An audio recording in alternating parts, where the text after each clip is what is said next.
ওরা সুন্দরবন অঞ্চলের হিঙ্গলগঞ্জ ব্লকের সাহেবখালী নিত্যানন্দ উচ্চতর মাধ্যমিক বিদ্যালয়ের প্রাক্তনী। প্রান্তিক সুন্দরবনের এই বিদ্যালয় থেকে পড়াশোনা শেষে উচ্চশিক্ষা ও তারপরে দেশে বিদেশে গুরুত্বপূর্ণ নানা দায়িত্ব সামলেও ভোলেনি নিজের গ্রামের প্রতিবেশীকে সুস্থ রাখতে নিজেদের ভূমিকার কথা। অঞ্চলের শিক্ষার স্বাস্থ্য ভেঙে পড়েছে। অঞ্চলের মানুষকে সুস্বাস্থ্যের লক্ষ্যে আয়োজন করলেন মেডিকেল ক্যাম্পের। রবিবার সাধারণ চিকিৎসা পরিষেবার সঙ্গে চক্ষু, দন্ত, স্ত্রীরোগ চিকিৎসা বিশেষজ্ঞ চিকিৎসকরা উপস্থিত হন, সেই সঙ্গে প্রাণী চিকিৎসক। অবৈতনিক প্রাথমিক বিদ্যালয়, বিভিন্ন প্রাথমিক বিদ্যালয়, 5 নম্বর দক্ষিণ সাহেবখালী প্রাথমিক বিদ্যালয় এবং পশ্চিম পুকুরিয়া ভবন, দক্ষিণ দুলদুলি আবাসিক অবৈতনিক প্রাথমিক বিদ্যালয়, বিভিন্ন প্রাথমিক বিদ্যালয়গুলো ছেলেমেয়েদের রক্তের গ্রুপ নির্ধারণ করল বসিরহাট বিশাল ডায়াগনস্টিক সেন্টার। উদ্যোগ গ্রহণ করেছে Sahebkhali Nityananda high school alumni trust. একই সঙ্গে এদিন সাহেবখালী নিত্যানন্দ হাই স্কুল বিদ্যালয় পরিশ্রুত পানীয় জল যন্ত্র উপহার দিল রূপকথা ফাউন্ডেশন। বিদ্যালয়ের ছাত্রছাত্রীদের বিভিন্ন সময় স্বাস্থ্য পরীক্ষার উদ্দেশ্যে কিছু অর্থ, স্টেথোস্কোপ, সুগার, প্রেসার মাপার যন্ত্র বিভিন্ন কিছু উপহার দিলেন ট্রাস্টের চেয়ারম্যান এবং বিদ্যালয়ের কৃতী ছাত্র উত্তরবঙ্গ মেডিকেল কলেজের সার্জারি বিভাগের প্রধান ডাক্তার নিশীথ রঞ্জন মল্লিক। এদিনে অনুষ্ঠানে উপস্থিত ছিলেন প্রাক্তনী ও এনটিপিসির সালাল পাওয়ার স্টেশনের প্রাক্তন জেনারেল ম্যানেজার জগদীশ চন্দ্র সরকার এবং ডিভিসির সিনিয়র জেনারেল ম্যানেজার চঞ্চল মণ্ডল, এনএসআইসির জোনাল জেনারেল ম্যানেজার ডক্টর অনুপম গায়েন, বিকাশচন্দ্র মৃধা, নৃপেন্দ্র চন্দ্র মণ্ডল, পুরন্দর মণ্ডল, বিদ্যালয় পরিচালন সমিতির সভাপতি নিরুপম মণ্ডল এবং অন্যান্যরা। 400 রোগীর চিকিৎসা করা হয়, 50টিরও বেশি প্রাণী চিকিৎসা করা হয়। প্রাক্তনীদের এমন উদ্যোগ প্রশংসায় পঞ্চমুখ প্রত্যেকেই। কেন আগে আগে জল ছিল না, অসুবিধা হতো? কোন স্কুল এটা? Sahebkhali Nityananda high school. আজকে কি হলো এখানে? আজকে ওই জল লাগিয়েছে, উদ্বোধন করেছে। হ্যাঁ। কি নাম তোমার? নীরব মণ্ডল। কোথায় বাড়ি? 3 নম্বর সাহেবখালী। বলতে আসো না, বলতে না। ঘর বদল না হতে জল ঘর একদম তো তুই ঘর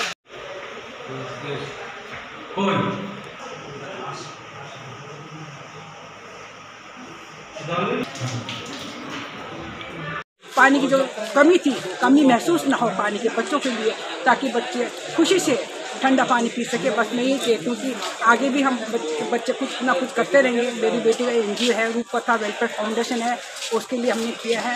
और ये इस स्कूल में मेरे हस्बैंड जो है यहाँ से पढ़ाई लिखाई किया है, यहाँ से 10+2 करके कलकत्ता में इंजीनियर किया है। अभी मेरे हस्बैंड GM जनरल मुझे रिटायर्ड है। रिटायर्ड के बाद हमने ये खोला हुआ है एनजीओ रूपकथा वेलफेयर फाउंडेशन में। तो हम चाहते हैं कि स्कूल में मतलब बच्चे पानी पिए, खुश रहे, ठंडा पानी पिए गर्मी में। तो बस धन्यवाद आप लोगों का। और ताकि हम जो पानी की कमी है, कमी महसूस ना हो। पानी सुंदर पानी की कमी थी वगैरह, बच्चों को पीने के लिए पानी की व्यवस्था नहीं था, इसलिए पानी की व्यवस्था कर दिया है। आपका नाम क्या है? मेरा नाम सुमित्रा देवी सरकार है। सुमित्रा सरकार, धन्यवाद।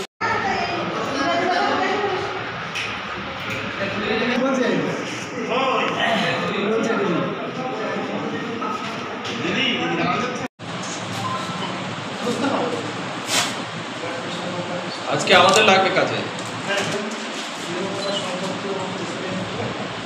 জীবনদান। তো আমি খুব খুশি আজকে এই সাহেবখালী নিত্যানন্দ হাই স্কুলে একটা ওয়াটার কুলার এবং ওয়াটার পিউরিফায়ার দান করে। কারণ এখানে জলের খুবই সমস্যা, ছেলেমেয়েরা এই গরমের দিনে জলের খেতে পারে না, অনেক সমস্যা দেখা দেয়। তো আমি এই স্কুলের একজন প্রাক্তন ছাত্র, তো আমার ইচ্ছা ছিল যে স্কুলের জন্য কিছু করার। আমি জলদান করে। কত টাকা বাজেট ছিল আপনার এখানে?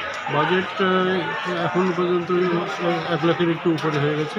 তো যাই হোক, আমি রূপকথা ওয়েলফেয়ার ফাউন্ডেশনের তরফ থেকে এই মেশিন দান করে আমি খুশি হয়েছি। আপনার নাম? আমার নাম জগদীশ সরকার।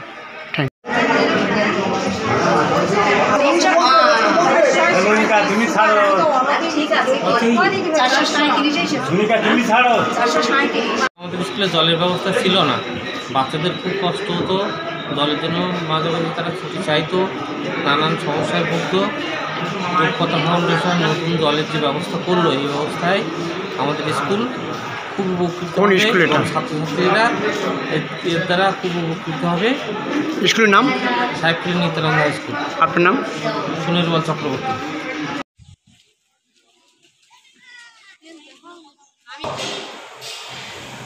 ঠিক আছে।